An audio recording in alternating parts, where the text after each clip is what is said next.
दर्शन झालेले नाही। काही तास पावसाने विश्रांती घेतल्यानंतर त्यानंतर पुन्हा एकदा आता पाऊस चालू आहे आणि याच भर पावसामध्ये पालकमंत्री अब्दुल सत्तार यांच्याकडून जे आहे ते पूरग्रस्त भागांची पाहणी सुरू आहे। याच डोंगरगाव पुलामध्ये काल जे आहे ते अवघ्या 4 दिवसाचं बाळ अडकलं होतं आणि याच बाळाला काल आमदार संतोष बांगर यांच्या उपस्थितीमध्ये नगरपालिकेच्या टीमकडून जे आहे ते रेस्क्यू करण्यात आलं होतं आणि त्याच गावामध्ये जे आहे ते आता पालकमंत्री अब्दुल सत्तार पोहोचले आहेत।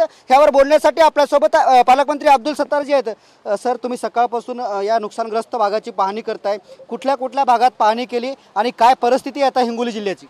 हिंगोली जिल्ह्यामधला कळमनुरी तालुका आणि त्यामधला डोंगरगाव या गावामध्ये आज आम्ही उभा आहे।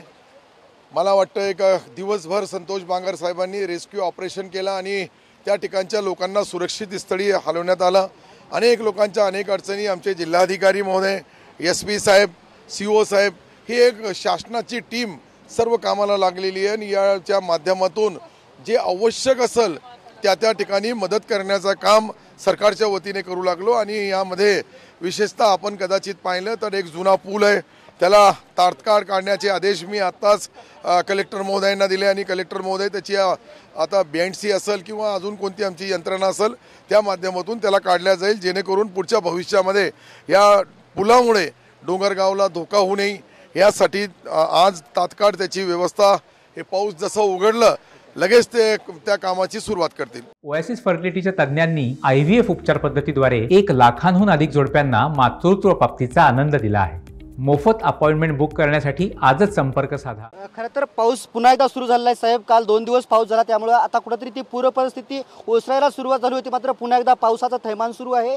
काल जे आहे ते फक्त हिंगोली नगरपालिकेच्या टीमनंच रेस्क्यू केलेले आहे। या ठिकाणी बाहेर जिल्ह्यातून किंवा NDRFची टीमची मदत हिंगोली जिल्ह्याला मिळाली नाही। जिल्हाधिकाऱ्यांनी सांगितलं नांदेडची टीम आली पण ती गेली। जी काल मदत जी मिळाली ती फक्त नगरपालिकेच्या कर्मचाऱ्यांनी या लोकांना बाहेर काढले नाही। नगरपालिकेच्या लोकांनी जे काम केलं 4-5 लोकांनी, त्याचा मी मनापासून अभिनंदन करेल। आणि विशेषतः जिल्हाधिकारी महोदयाने संभाजीनगर या ठिकाणी एक युनिट एक्स्ट्रा ठेवलेलं आहे आणि धुळ्याची NDRFची टीम दाखल झालेली आहे। ज्या ठिकाणी आवश्यकता भासेल त्या ठिकाणी संभाजीनगर असेल, धुळे असेल किंवा नांदेड असेल या ठिकाणावरून लोक येतील आणि शेतकरी असेल, शेतमजूर असेल, गोरगरीब असेल, गावकरी असेल, घराचे नुकसान झालेले असेल, शेतीचे नुकसान झाले असतील, पशुधनाचे नुकसान झाले असेल, जीवितहानी कुठे होऊ नये याची दक्षता घेतली जाईल। मला असं वाटतंय की सकाळी 6 वाजेपासून आम्ही फिरतोय। आम्ही 6 वाजेपासून पहिले एक तास गेस्ट हाऊसला मीटिंग घेतली। तर व्यथा जे आहेत ते शेतकऱ्यांच्या तीव्र आहेत। शेती खरडून गेली, पिकं वाहून गेले, घरादारांचंही नुकसान झालं। या शासन म्हणून शासनाच्या वतीने किती दिवसात या शेतकऱ्यांना आणि या घर वाहून गेल्यांना मदत मिळणार आहे? एकदा मला वस्तुनिष्ठ पंचनामे करू द्या, किती घर डॅमेज झाले, त्या घराला नुकसान भरपाई देताना किंवा त्यांना पुढच्या भविष्यामध्ये तात्काळ मदत कशी देता येईल यासाठी पूर्ण जिल्हाधिकारी महोदयांना तसे आदेश देण्यात आले। जिल्हाधिकाऱ्यांनी खाली तहसीलदारांनाही आदेशित केलेला आहे की कोणत्याही परिस्थितीमध्ये ज्या ठिकाणी जमीन खरडली गेली असेल, पिकं, मला वाटतं का 30 जे आमचे मंडळ आहे यामध्ये अतिवृष्टीचा मोठा फटका बसतात, हे मी स्वतः पाहिलेलं आहे। म्हणून आता टप्प्याटप्प्याने जसं पाणी उघडल तसं वस्तुनिष्ठ पंचनामे केले जाईल आणि नुकसानपासून कोणीही वंचित राहणार नाही। तात्काळची मदत देण्याचे आदेश जिल्हाधिकाऱ्याला देण्यात आले। तुम्ही सकाळपासून फील्डवरती आहेत, हिंगोली संभाजीनगरचा दौरा केल्यानंतर तुम्ही आता हिंगोलीच्या नुकसानग्रस्त भागाची पाहणी करताय। मुख्यमंत्री एकनाथ शिंदे यांच्याशी काही बोलणं झालं का? हिंगोली जिल्ह्याच्या ओला दुष्काळ संदर्भात काही बोलणं झालं का? अशी काही घोषणा होण्याची शक्यता आहे का? सन्माननीय मुख्यमंत्री महोदयाला वस्तुनिष्ठ ही सर्व परिस्थिती या पूर्ण आमच्या जितके 30 मंडळ आहे त्याच्यामध्ये अतिवृष्टी आहे। 100पेक्षा 140, 141, कुठे 180 पर्यंत मिलीमीटर पर्यंत पाऊस पडला आणि त्यामुळं सर्व जे पिकं उभी आहे सोन्यासारखी ती पाण्याखाली आलेली आहे। याचे परिणाम निश्चित आपल्याला पुढच्या भविष्यामध्ये आज तर फक्त आपण तातडीची मदत देऊ लागलो, पण कॅबिनेटमध्ये सन्माननीय मुख्यमंत्री महोदय याच्याबद्दल अंतिम निर्णय घेतील। पण मला असं वाटतंय की सध्याची परिस्थिती गंभीर आहे आणि याच्यावर मात करण्यासाठी सर्व व्यापारी, कर्मचारी, अधिकारी, पदाधिकारी, वेगवेगळे संस्थानिक या सर्वांनी थोडं मदत करावी, जेणेकरून युद्ध पातळीवर तातडीच्या ठिकाणी ज्या ठिकाणी अशी परिस्थिती निर्माण झाली त्या ठिकाणी सरकारच्या माध्यमातून, शासनाच्या माध्यमातून सर्व मदत केली जाईल असं मी आपल्या या जिल्ह्याचा पालकमंत्री म्हणून, या राज्याचा मंत्री म्हणून आदरणीय एकनाथ शिंदे साहेबांचं माझं जे बोलणं झालं त्यांनी मला तातडीने जाण्याचा, मी रात्री 9:30 ते 11:30 पर्यंत आम्ही सर्व या मिटिंगा घेतल्या. आपत्कालीन परिस्थिती ज्यावेळेस निर्माण होती त्यावेळेस तातडीची मीटिंग बोलून जिल्हा अधिकाऱ्यांनी सर्व विभाग प्रमुखाला बोलवलं आणि सर्वांवर जबाबदाऱ्या दिलेल्या आहे का हे 2 दिवस जे रेड अलर्ट आहे त्या माध्यमातून पुढच्या रूपरेषा आणि दिशा स्थानिक लेवलवर कराव्या आणि कोणीही हेडक्वार्टर सोडू नये. सर, खरं तर काल जिल्ह्यातील अधिकाऱ्यांनी तुम्हाला माहिती दिली, मात्र ते माहिती कुठेतरी पुरेपूर तुमच्याकडे आली नाही. अनेक जे काही खालचे अधिकारी असतील, तहसीलदार असतील, मंडळ अधिकारी असतील, त्याचबरोबर ग्रामसेवक तलाठी असतील, हे अद्यापही लोकांच्या मदतीला गेले नसल्याचा ग्रामस्थांचा आरोप आहे. नाही, मला असं वाटतंय का रात्री मी जे आढावा घेतला जिल्हाधिकाऱ्याच्या माध्यमातून, जिल्हाधिकाऱ्यांनी माझ्या अगोदर 2 मिटिंगा घेतल्या. त्या 2 मिटिंगामध्ये त्यांना जी तत्वता माहिती मिळाली ती मला त्यांनी दिली.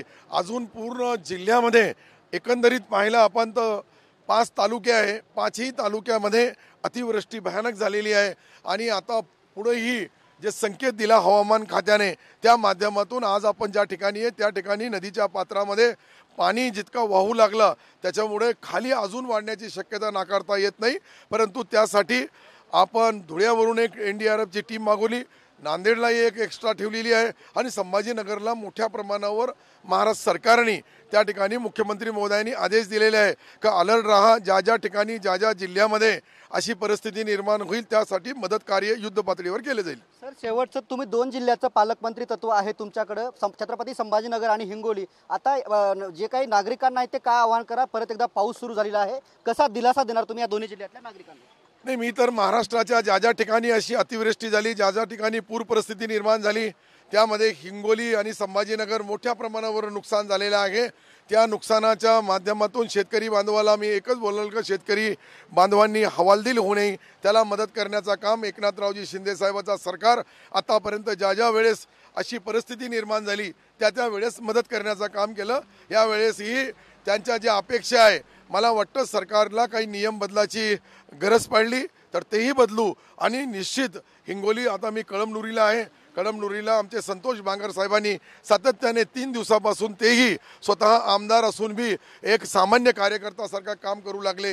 हे सर्व कार्यकर्त्यांनी दुसऱ्या पक्षाचे बी असेल, दुसऱ्या जाती धर्माचे बी असेल किंवा आमच्या पक्षाचे असतील, सर्वाला माझी हात जोडून विनंती आहे की याच्यामध्ये राजकारण न करता सर्वांनी सरळ हाताने गोरगरीब शेतकरी, शेतमजूर, जो काही ज्याला नुकसान झाली असेल, तात्काळ मदतीची आवश्यकता असेल त्या ठिकाणी त्यांनीही मदत करावी. सरकार मदत देण्यामध्ये कुठेही कमी पडणार नाही. सर, अनेकांचं अन्नधान्य वाहून गेले, त्यासाठी तात्काळ काही मदत होणार आहे का? नाही, निश्चित मी जिल्हाधिकाऱ्यांना आदेश दिलेले आहे. अन्नधान्य आणि वितरण करण्याची व्यवस्थाचंही नियोजन केलेलं आहे. मला असं वाटतंय की ज्या ठिकाणी ज्यांना गरज भासेल त्यांना त्या ठिकाणी तातडीने निर्णय आम्ही जिल्हाधिकाऱ्यांना आदेश दिला आणि जिल्हाधिकारी खाली तहसीलदार पर्यंत ऑर्डर मिळाली.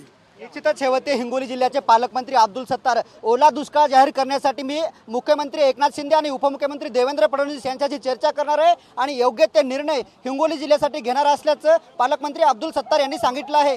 कॅमेरामन अनिकेत दहातोंडेसह मी रमेश चेंडके, TV9 मराठी, डोंगरगाव पूल, हिंगोली.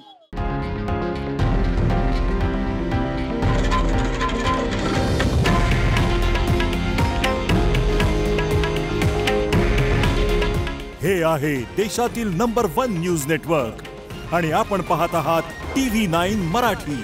काळजी तुमची, हित महाराष्ट्राचं.